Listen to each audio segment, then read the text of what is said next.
Ողջույն, այսօր Մոսկվայի տաղավարի հյուրն է Արտուր Խաչիկյանը, բարև պարոն Խաչիկյան։ Մենք տեսնում ենք Հայաստանում կատարվող վերջին զարգացումները, նոր հոգեվորականների ձերբակալումներ, փաստաբանի ձերբակալում, ինչու մասն է դա խոսում։ Որ վախեցած է մեր բռնապետ ղեկավարը, նա վախեցած է, տեսնում է, որ ռեյտինգները ընկնում են, տեսնում է, որ մարդիկ արթնանում են։ Կա ինչ-որ այդ աղանդավորների կորիզը, բայց կան եւ շատ ուրիշ մարդիկ, որոնք հասկանում են, որ իրենց խաբեցին 18 թվին, որ այս մարդուն բերել էին արտասահմանից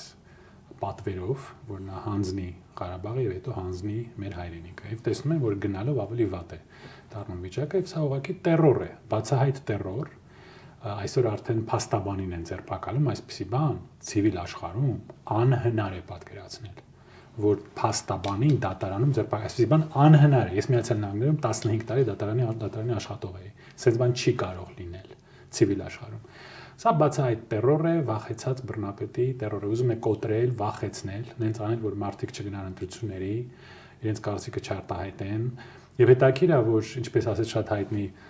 լրագրողի ընկերը, ասեց արտասահմանում փիսիկա տանը առյուծ է խաղում։ Դա շատ էժան է, երբ որ մարդու դուխը հերիքում ամենակ իր սեփական ժողովրդի դեմ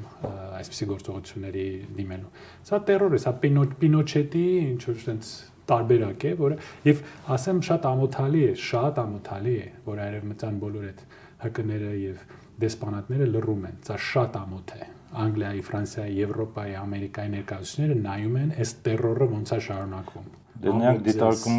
Նրանք դիտարկում են սա որպես աշխարհական պայքարի մի մաս, ինչ այդ մենք տեսանք Մոլդովայում, նմանատիպ Ուկրաինայում։ Այո, դուք իրանց բացատրեք դա։ Ճիշտ եք ասում։ Ստե մեծ այլ հաց է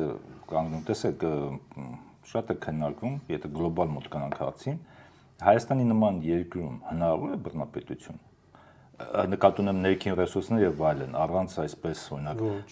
մենակ արտաքին օգնությամբ եւ դա կարվի։ Եթե Ամերիկայի նախագահը Ադրբեջանի ղեկավարին, որի դեմ ինչքան գնում եմ, ես հասկանում եմ, որ մարդը նորմալ ղեկավար է։ Իրան ասում է,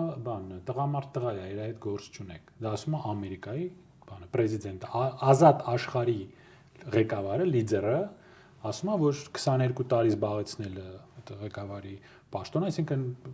դե օթորիտար, ասենք, օթորիտար ղեկավար։ Ասում է, որ նա լավ տղա է, իր հետ գործ չունեք, նա տղամարդ տղա է, այսինքն այս դեմոկրատիայի խոսակցությունը ում էր պետք, մենք չհասկացանք։ Չէ, նկատեմ, նա տեսեք, դուք Ադրբեջանը օրինակ բերեցիք, բայց Ադրբեջանը ունի հարուստ նավթային պաշարներ, տնտեսական բազա ներքին, որը թույլ է տալիս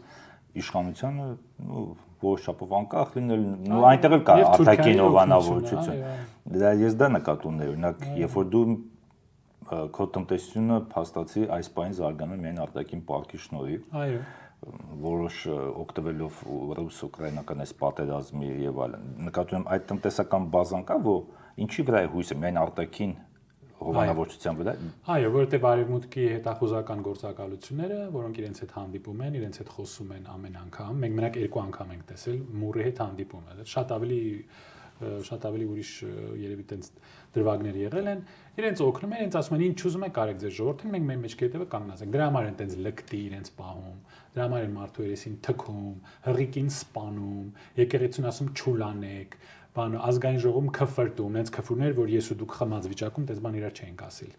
ոչ էլ խմող ենք։ Նենց են իրանց պահում, այս լկտի ձևով, որտեղ իրանց հետևը կանգնած է Միացյալ Նահանգների, լսեք Մայք Բենսին, լսեք, մարդը բացատրում է, ոնց է դա աշխատում, ընդերից է բացատրում, ես ու դու չենք ասում, ամերիկացին ասում։ Այս բոլոր գրանտերը ցերեյու ձևով գալիս, CIA-ն է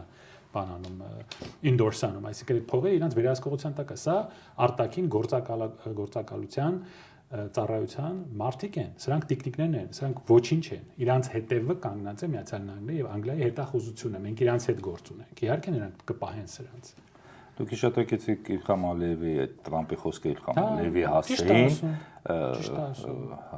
Գազային նվիրված այդ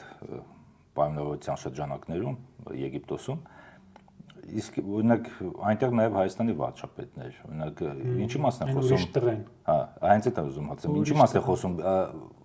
այն ֆոնին, ինչ այն խոսքերը, որ հիշատակեցիք Տրամպի խոսքերը Ալիևի մասին եւ Տրամպը Փաշինյանի, որովհետեւ Հայաստանում գաղտնիք չգիտեք, որ ասում են, որ շատ լավ հարաբերություններ են, միակ առաջնորդը նույնիսկ հիշում եք, արմատամետից այո, WhatsApp-ի համար ունի։ ինչ ձեր տպավորությունն է շփում իսկ Տրամպի, Փաշինյանի եւ Ալիևի հետ։ Այստեղ տպավորության հարց չի, երբ որ նա մեկին ասում է տղամարդ տղա այդ գործ չունեք, սրան ասում է դուք բան եք, other guy, and մյուս ուրիշ տղեն են, ուրիշ տղեն։ Սա գնում կողքը կանգնում է, որ կես վայրկյանով կարողանա կողքը կանգնել, մի հատ էլ սելֆի անի, and Vance-ը քիչ էր, մի հատ իր հետ էլ սելֆի անի, որ իր այդ քարոզիչները Հայաստանում ասեն, տեսեք ինչ տղամարդ տղա է, Տրամպը թույլ տվեց իր այդ ֆոտո նկարի, բայց նա իրան այդ տեսակ չէ, ուղարկեց, վերջում ազատվեց իրանից։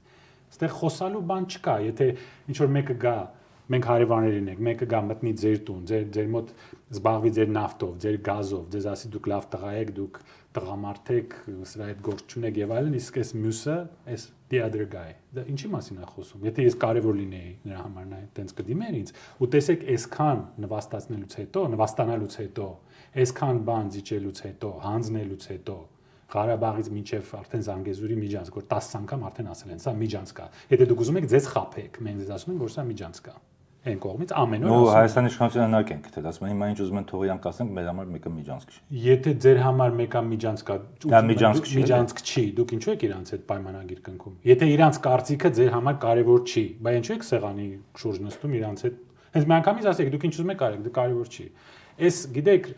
բան է, էլի մանկապարտեզի եւ գժանոցի մեջտեղ ինչ որ sense process-ներ են տեղի ունենում։ Մենք մեր այսպես կոչված թավշա հեղափոխությունը արեցինք, մեզ բոլորիս խաբեցին, տապալեցին մեր երկիրը։ Հիմա մենք ունենք այս դիկտատորին, այս բռնապետին, գոնե հաղթած բռնապետ լիներ Ալիևի պես,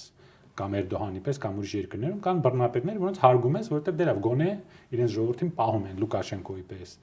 Սա պարտված, վախեցած բռնապետ է։ Իր այդ ուժը հերիքում է մենակ ընդդիմության վրա, եկեղեցականների վրա, այսինքն անպաշտպան մարդկանց վրա նա կարա հարձակվի, բայց որ Ալիևը մեզ ասում է ֆաշիստական պետություն, հələ թող փորձի իր այդ գործտվողների միության նախագահ, որ պետք է բուժվի, հա, դե այդտեղ նես չի որ լրիվ սխալ է, բայց այդ դեպքում նա դուխ չունի իրան, ասես ինչու եք մեզ վիրավորում։ Արդեն մենք ստորագրել ենք այդ թուղթը, չէ, որը մեզ պետքա պաշտպանել։ Իր դեմ նա լեզուն կուլ է տալի, չի կարող։ Մենակ մեր դեմ կարող է անի։ Իսկ տեսեք, եթե վերցնենք Հայաստանի պատմությունը կամ ընդհանրապես միջազգային պատմություն, բան չի եղել։ Այսպիսի հարձակումների եկեղեցու հայ եկեղեցին ու եւի Ստալինյան տարիներին, բայց մենք տեսանք, որ միևնույն արդյունք չտվեց։ Մենք ինչի վրա է հաշվարկը Փաշինյանի։ Վախեցնել, լռեցնել, կոտրել, որ ոչ ոք չկանգնեցնի Հայաստանի հանձնումը։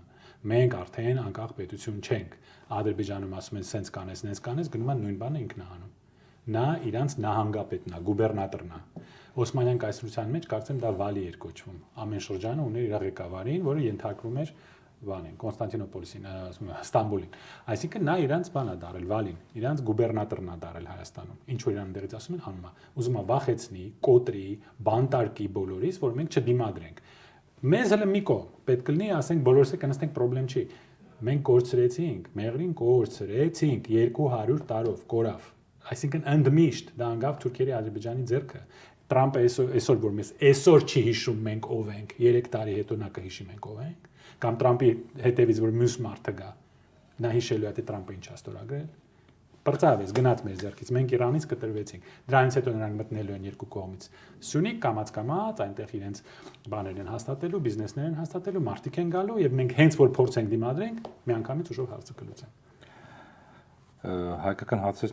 անցնենք միջազգային հարցերի, մենք տեսանք նույն այդ Եգիպտոսում տեղի ունեցավ սամիտը, պայմանավորությունը Համասի եւ Իսրայելի միջև, ինչպես կմեկնաբանեք։ Ես շատ ուրախ եմ, որ ժամանակավորապես հաստատվեց խաղաղություն։ Սա ժամանակավորապես է եղել, սա ուղղակի զինադադար է։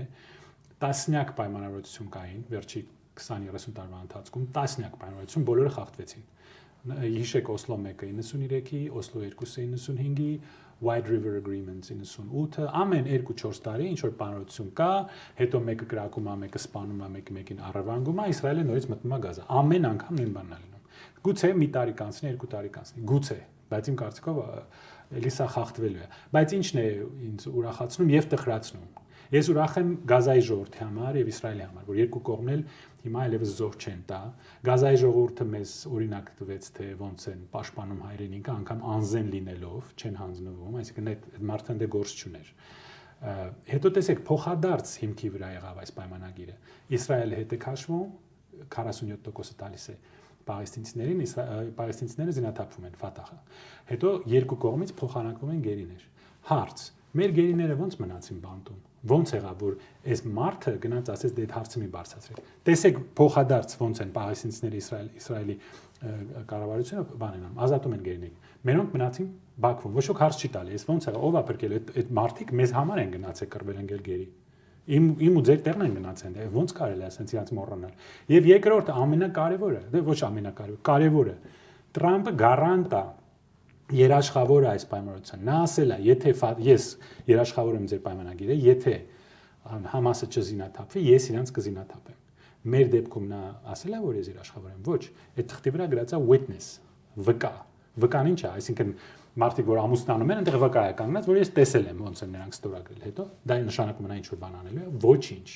Ոչինչ, սա որևէ փոխադարձ բան մեզ չի տալիս։ Ես նայեցի այդ պայմանագրին։ Մենք իրենց տալիս ենք անխոչնդոտ հասանելիություն, unimpeded connectivity, գրած է անգլերեն։ Իրանք մեզ տալիս են ուղղակի բան հասանելիություն, ոչ անխոչնդոտ։ Այսինքն ադրբեջանցիները մեզ ստուգելու են, երբ որ մենք մտնենք իրենց տարածք, իսկ մենք ոչ։ Որտեղ աստեղ փոխադարձություն բացատրեք։ Փոխադարձ դու գիտեք այդ բառը ինչ է նշանակում։ Եթե չգիտեք, հարցրեք Իսրայելը, Պաղեստինը, դες կսովորացնեն դա ոնց արվում։ Եվ ես մի քիչ իհարկե տխրում եմ, որ մենք ամեն անգամ այսպես Չ կլասի, այսպես ասած, ոնց որ ինչ որ էթնիկ խումբ լինենք, բոլորը մեզ այսպես արհամանում են։ Պաղեստինը եւ Իսրայելը տեսեք ոնց իրենց հարցերը լուծեցին եւ տեսեք մեզ։ Բայց արդյոք լուծեցին այդ հարցը, որովհետեւ տպավորությունն է, որ չլուծելով հիմնական խնդիրները, այդ ժամանակով կարելի ասել նույն որոշակի չափով զինադադար է փաստացի։ Այո, սա զինադադար է, բանի Հեղուսաղեմի հարցը չլուծվեց, պաղեստինցիների վերադարձը փախստականների չլուծվեց, բանի Jewish settlements, բնակավայրերը հрьяաների West Bank-ում արևմտյան ափի վրա ափում հայո չլուծվեց, մի հարց էլ կար, հա եւ ապագան, Պաղեստինի պետության ապագան, ինչ որ ակնարկ կարվեց ու ոչ ոք ռեալ ոչ մի բան չարաջ կարող։ Այդ մեր